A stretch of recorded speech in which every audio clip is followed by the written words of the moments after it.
Warahmatullahi wabarakatuh. Alhamdulillahilladzi kataba alaina syiyam wassalatu wassalamu ala nabiyyina khairil anam wa ala alihi wa ashabihi masabihiz zulam amma ba'du. Alhamdulillah pada malam hari ini kita bisa melakukan ibadah sholat isya berjamaah, lalu dilanjut dengan sholat tarawih. Dan sebentar lagi kita akan melanjutkan sholat sunnah witir. Saya diminta oleh panitia Ramadan di Masjid Al-Mujahidin ini untuk bicara mengenai temanya adalah masuklah Islam secara kafah, ya. Dan maksimal 15 menit, ya mudah-mudahan sebelum 15 menit selesai ya. Bapak Ibu sekalian, salah satu ayat yang terkait dengan itu adalah ada di dalam surat Al-Baqarah ayat 208 sampai 209. Bunyinya itu adalah ya ayyuhalladzina amanu udkhulu fis-silmi kafah wa la tattabi'u khutuwatis syaiton innahu lakum aduwwum mubin. Fa in zalaltum min ba'di ma ja'atkumul bayyinat fa'lamu annallaha azizun hakim.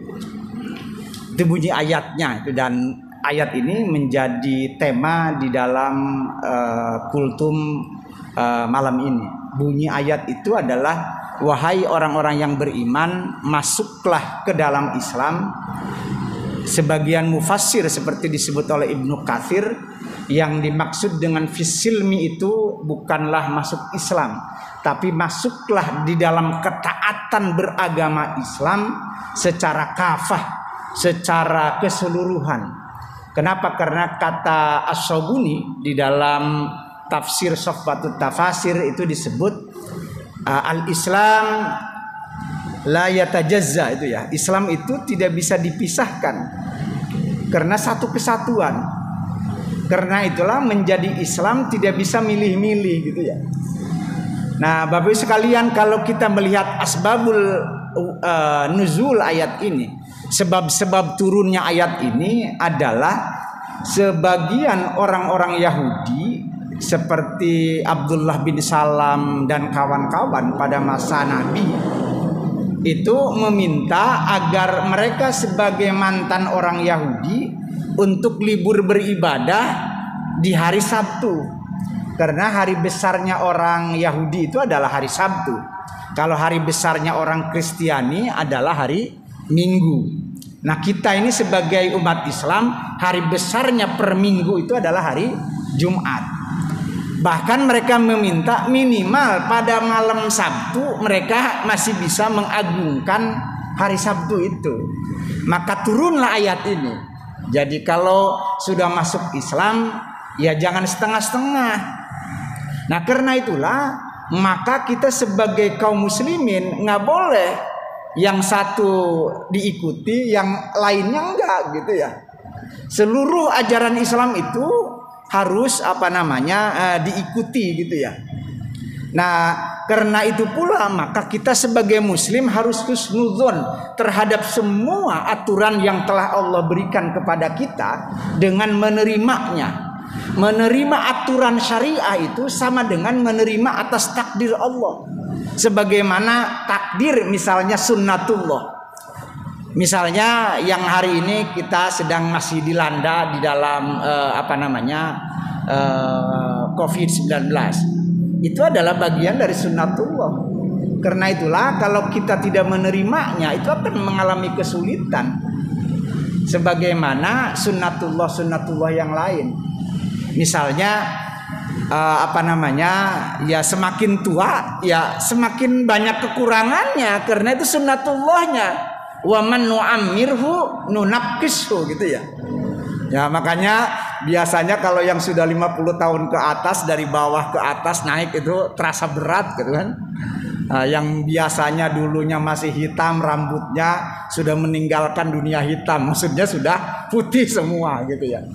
Jadi Sama halnya dengan menerima perintah Allah seperti puasa misalnya, itu harus dengan kesabaran dan harus dengan rasa menerima sepenuhnya, bahkan harus husnudzon gitu ya. Nah, Bapak-Ibu sekalian, dulu ada beberapa ajaran Islam yang menjadi sumber kritik, bahkan hingga hari ini. Misalnya di dalam puasa saja kita ini sebenarnya kan dijungkir balikan oleh Allah, iya. Coba saja pada malam hari, ya kita harus bangun, lalu kemudian makan malam itu ya. Padahal kita biasanya makannya pagi kan, dijungkir balikan itu. Lalu kemudian habis itu kita tidak boleh makan, minum dan berhubungan seksual dari mulai subuh sampai dengan maghrib. Bahkan kalau kata Imam Al-Ghazali, puasa itu nggak cukup dengan itu. Sebagaimana hadis Nabi, malam jada qaula zur itu ya.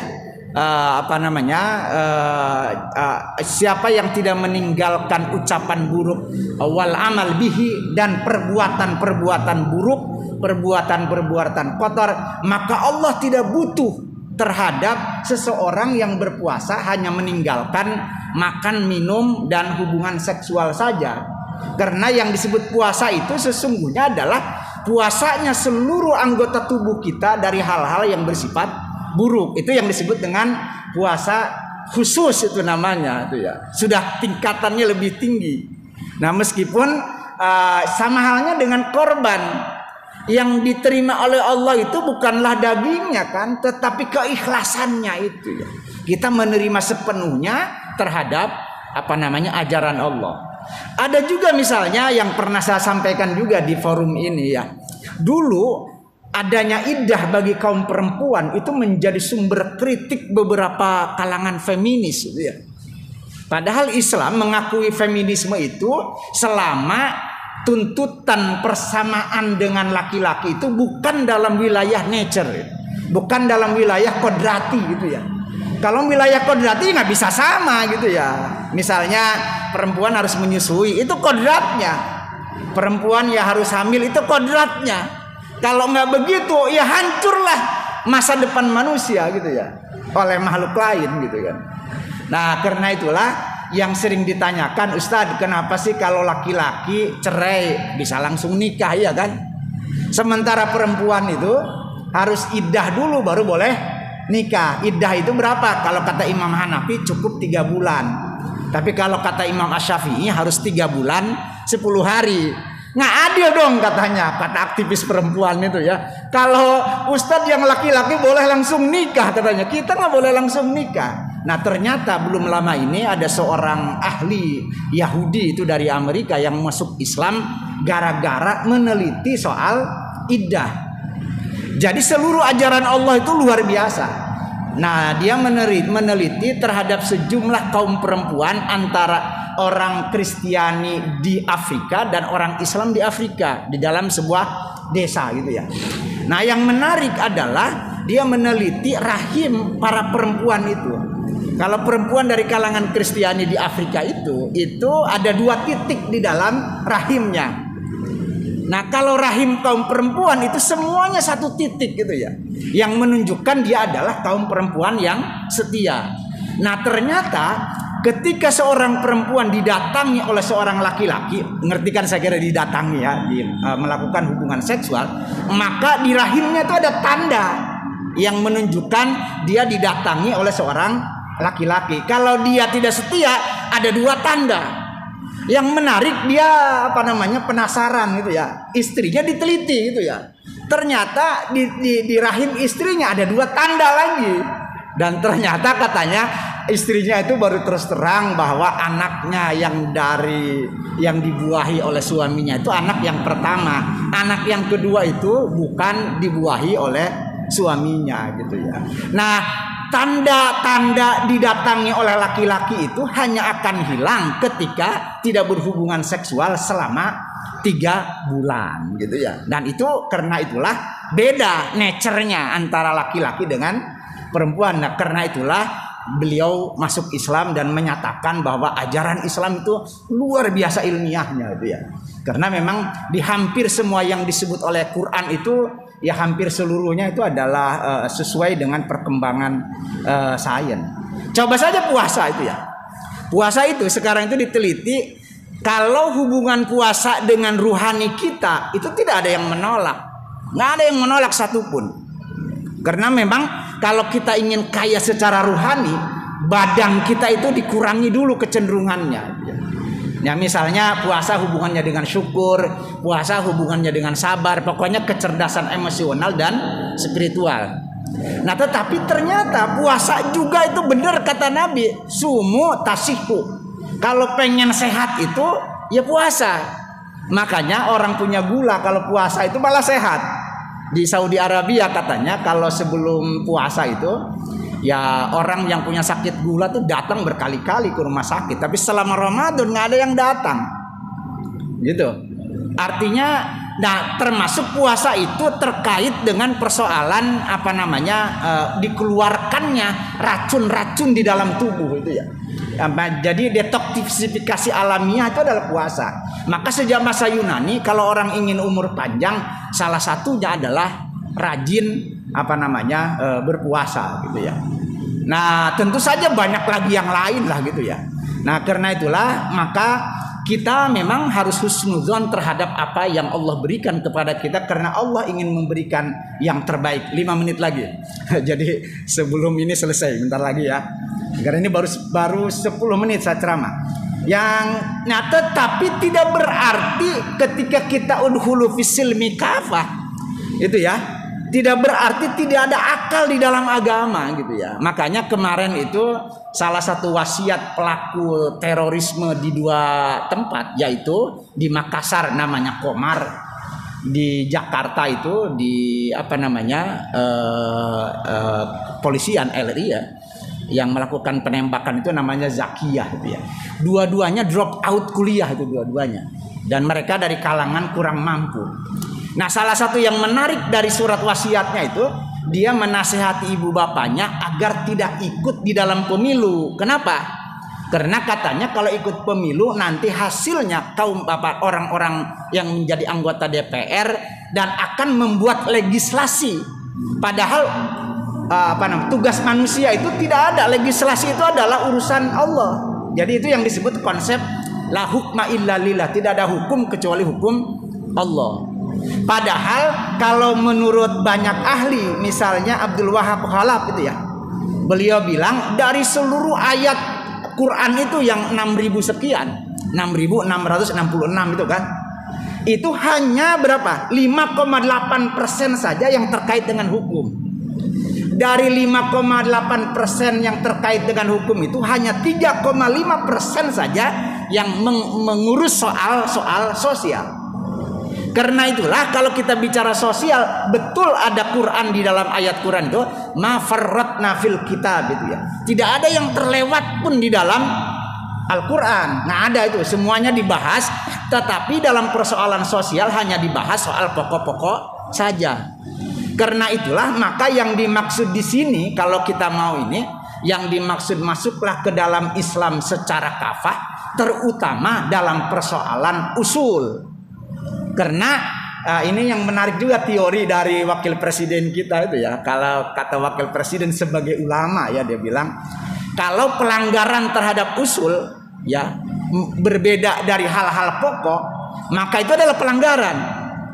Tetapi kalau berbeda ya tidak mentaati dalam soal-soal furu cabang, itulah harus ditoleransi. Toleransi itu dalam wilayah yang disebut dengan furu. Saya sering jadiin contoh itu, kalau orang pakai kunut dengan tidak pakai kunut sholat subuh, mana yang benar gitu ya? Jawabannya apa? Dua-duanya ya benar, iya kan? Yang nggak benar yang mana? Yang nggak sholat subuh, karena usulnya sholat subuh gitu ya. Begitu saya kira. Nah karena itulah maka legislasi itu dibolehkan, tapi dalam soal-soal yang tidak diatur di dalam agama. Misalnya undang-undang zakat, undang-undang wakaf itu kan ada kalau aturan pokoknya, tapi bagaimana di manajenya itu ada di dalam undang-undang tersebut. Jadi bukan berarti tidak ada hak bagi manusia untuk membuat undang-undang, itu nggak ada. Bukan begitu, keliru pandangan kalangan seperti kaum teroris seperti tadi itu. Karena di dalam Islam pun ada metode istislah. Itu dibangun oleh Imam Maliki dan juga diakui juga oleh Imam Syafi'i. Jadi kalau kita ketemu sesuatu yang tidak diatur oleh Quran, maka ya mana yang dijadikan rujukan? Kemaslahatan umat. Karena kata Imam Asy-Syatibi, inti Islam itu adalah kemaslahatan umum gitu ya. Nah, terakhir saya kira kalau kayak negara kita itu kan tidak menerapkan hukum pidana ya kan. Nah, itu masuk kategori harus diperangi enggak gitu, kafir enggak gitu ya. Nah, kalau Muhammadiyah dan NU kan jelas NKRI itu sudah final. Nah, pertanyaannya itu benar atau enggak? Kalau berdasarkan hadis Nabi itu benar. Karena begini, dalam soal hukum pidana, Nabi itu kalau didatangi oleh seseorang itu hadisnya sahih ya. Nah, soal misalnya orang yang dibunuh, keluarga yang terbunuh, maka Nabi selalu bilang, ya sudahlah maafkan saja gitu ya. Makanya kalau ada keluarga yang terbunuh yang datang 3-1 membolehkan untuk tidak dihukum mati pelakunya, maka itu gugur kewajiban menerapkan hukum pidana mati itu.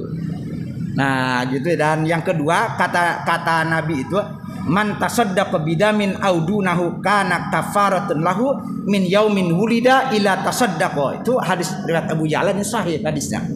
Jadi kalau orang misalnya sedekah dengan darah kayak tadi itu ya, memaafkan, termasuk kalau orang yang mencuri memaafkan gitu ya, itu dia dosanya hilang, dihapus oleh Allah dari mulai lahir hingga sedekah dengan darah tadi itu. Bahkan kata Nabi begini, sebaik-baiknya itu hadis riwayat Muslim yang ini itu ya, sebaik-baiknya kalian itu, sebaik-baiknya imam kalian adalah yang kalian doakan dan juga kalian mendoakan mereka, yang kalian cintai dan mereka mencintai kalian. Nah sebaliknya, seburuk-buruknya pemimpin negara itu adalah yang sebaliknya tadi, yang kalian tidak mencintai dan dia nggak mencintai juga, dan kalian tidak mendoakan dan mereka juga tidak mendoakan kalian. Nah, Nabi ditanya, apakah kita harus mengangkat senjata terhadap pemerintah seperti itu? Kata Nabi, tidak, selama mereka masih melaksanakan sholat dan selama mereka masih membolehkan kita melaksanakan sholat. Paling tidak rukun Islam. Yang karena itulah pandangan NU atau Muhammadiyah Sunni kan seperti itu dimanapun.